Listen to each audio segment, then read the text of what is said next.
Welcome back to my channel Mamoni Sharma. সবাই কেমন আছে? নিশ্চয়ই খুব ভালো আছো, আমিও ভালোই আছি। আর আজকে সকাল সকাল ব্লগটা শুরু করে যাচ্ছি। বাড়তে হচ্ছে বুধবার।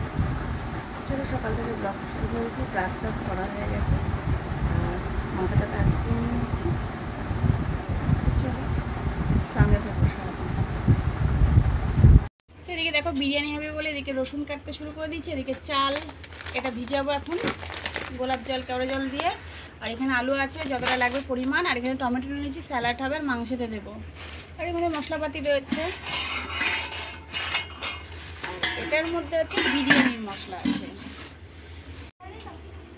এদিকে আছে ঘি, দুটোতে ঘি আছে। কতটা পরিমাণ লাগবে এখন জানি না, যেটুকু লাগবে আর কি।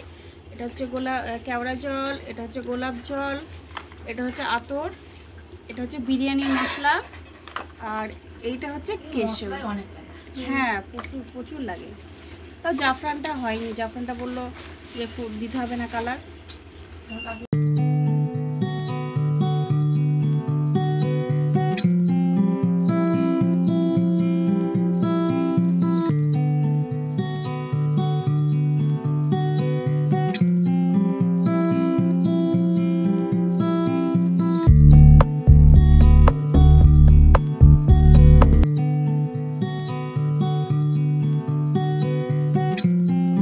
এদিকে দেখো আমি সমস্ত কিছু মশলা করেছি, শুধু পেঁয়াজটা কাটতে ভুলে গেছিলাম।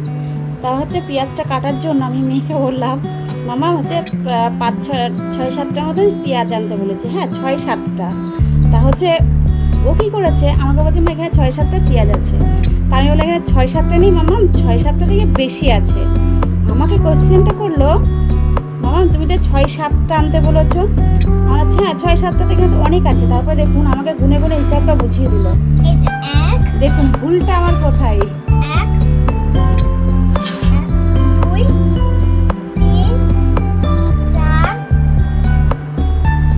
আমি ওর কাছে পুরো হেরে গেছি।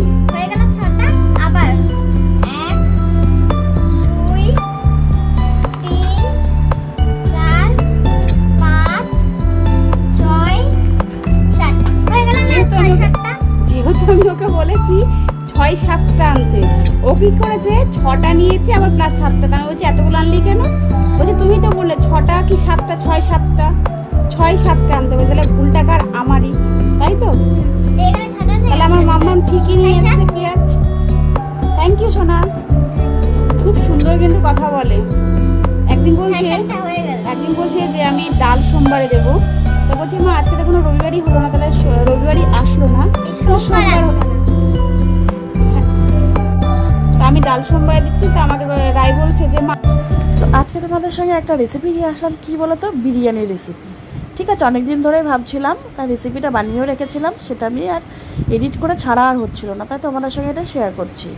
আর এদিকে দেখো আমি একে একে মশলাগুলো মাংসটাকে ভালো করে মাখিয়ে ম্যারিনেট করে রেখে দেবো, কিছুক্ষণ ঢেকে রাখবো। বিরিয়ানির মশলা বুঝতে পারছি, সমস্ত কিছু মশলা টশলা দিয়ে তেল ভালো করে মাখিয়ে আমি এটাকে ঢেকে রাখবো। তারপর তো এদিকে দেখো কিছুটা দইও দিয়ে দিলাম, বেশ ভালো মতন কষিয়ে মাখানো হচ্ছে। বুঝতেই পারছো জবরদস্ত হবে কিন্তু বিরিয়ানিটা। ঠিক আছে, তা চলো বাকি কাজগুলো সেরে নিই। শুধু মাংসের সঙ্গে পড়ে থাকলেই হবে না, ওদিকে আমার আরও কাজ আছে। চটপট কাজটা সেরে নিয়ে ওদিকে আমার বাড়ির অতিথিগুলো সবাই ওয়েট করছে কখন বিরিয়ানি হবে, কখন বিরিয়ানি হবে। একটু দেখো মাংসের আর হচ্ছে বিরিয়ানির জন্য আলুটা হালকা ভেজে নেবো, যেটা হালকা গ্রেভি করবো ওই জন্য মাংসের, তার জন্য কিছু আলুটা মাংসে যাবে। পুরো ঝিমাচে দিয়ে হচ্ছে আলুটা ভাজবো। ভাতটা হয়ে গেছে, ভাতটা নামিয়ে রেখেছি। একটু হাওয়া বাতাস পেলে তাহলে ভাতটা ঠিক থাকবে, ওই জন্য নামিয়ে রাখলাম। তো ওদিকে আমার ভাতটাও কমপ্লিট হয়ে গেছে, একটু ঝরঝরে হাওয়া লাগানোর জন্য একটু রেখে দিলাম। আর এদিকে দেখো পেঁয়াজ দিয়েছি, টমেটো দিয়েছি, আর গোটা গরম মশলার ফোড়ন দিয়ে দিলাম। আর এদিকে দেখো মাংসগুলোও বসিয়ে দিয়েছি, বেশ ঝিমাচে হচ্ছে।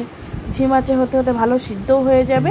তারপর তো আমি এগুলো আস্তে আস্তে গ্যাসটাকে জোরে দেবো, যেহেতু মশলাগুলো ভালো করে সিদ্ধ হবে, মাংসটা ভালো সিদ্ধ হবে। তারপর তো না হলে তো মাংস ভালো সিদ্ধই হবে না।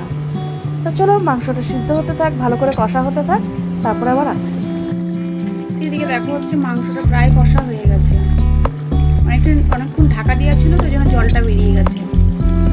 একটু শুকনো শুকনো হবে তারপরে নামাবো, যেহেতু বিরিয়ানির মাংস তো ওই জন্য। আর বেশি নাড়াতে পারছি মাংসটা ভালো মতন কষিয়ে নিয়ে এবার এদিকে দেখো আমি বিরিয়ানিটাকে ভালো করে সাজিয়ে ভালো করে বসিয়ে দেবো।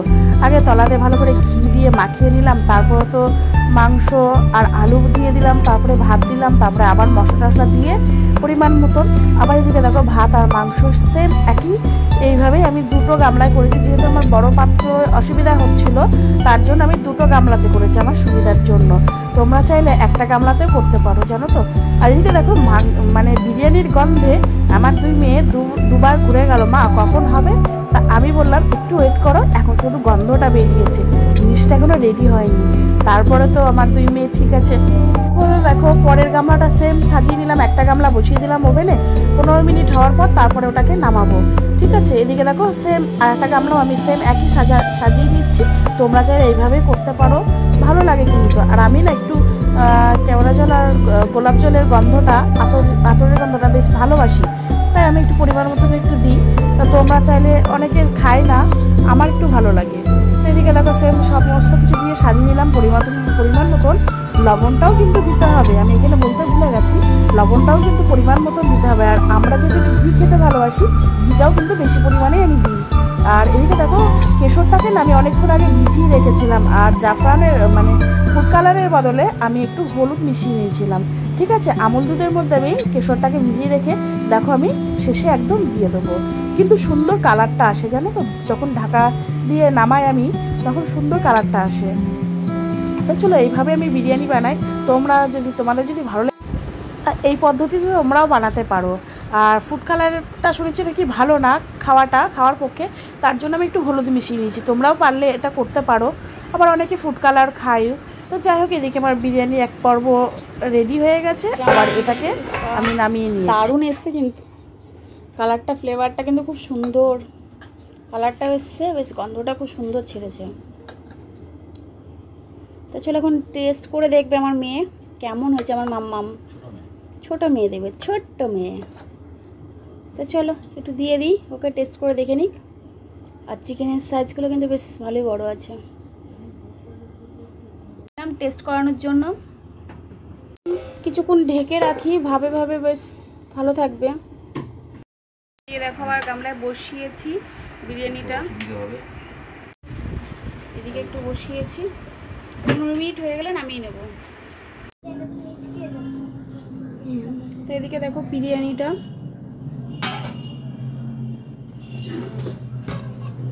এদিকেও আছে বিরিয়ানি।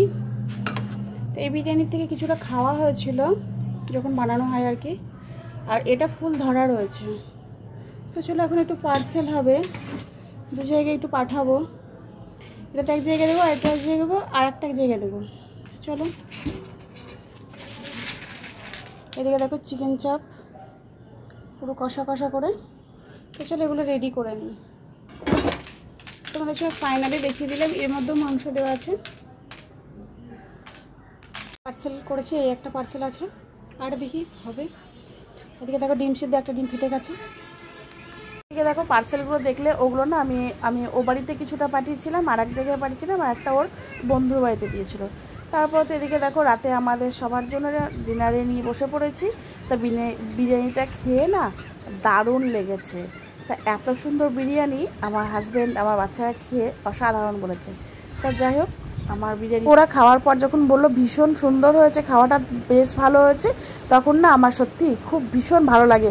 আর আমার রান্নার প্রশংসা যদি কেউ করে না, আমার ভীষণ ভালো লাগে। আমি জানি না কেন, হয়তো আমি খুব ভালো পারি না, মোটামুটি করি, তবে রান্নার প্রশংসা বা কাজের প্রশংসা কেউ করলে দেখবে সবারই বেশ মনটা খুশি লাগে, তখন আগ্রহটা আরও বেড়ে যায়। আর যদি কেউ বলে না ভালো হয়নি, তখন দ্বিতীয় দিন না একটু মনটা কেমন হয়ে যায় যে না ভালো হয়নি, ঠিক আছে। তো চলো ভিডিওটা ভালো লাগলে লাইক কমেন্ট আর সাবস্ক্রাইব করে দেবো। Tata, bye bye.